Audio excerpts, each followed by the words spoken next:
انگلیسا یک ضرب المثل دارن و میگن که time is gold، وقت طلا هست. و باشون گفتیم نه، شما اشتباه کردین.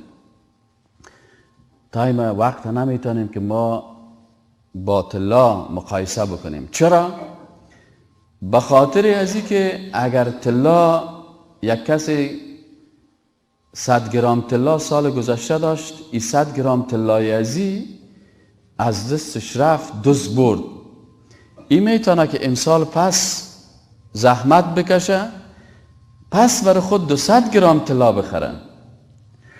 اما اگر امروز یک کس دیروز نماز صبح نخواند، تمام سرمایه عمر خود یک جای کنه، اونمو وقت 2 رکعت نماز که از پیش از بین رفته، در طول عمر ایره تلافی کردن نمیتونه و به هیچ قیمتی. اذا جاء اجلهم، وقتی که اجلشان بیایه، فلا یستقدمون ساعتا ولا یستأخرون، 1 ساعت تقدیم و تأخیر نمیشه.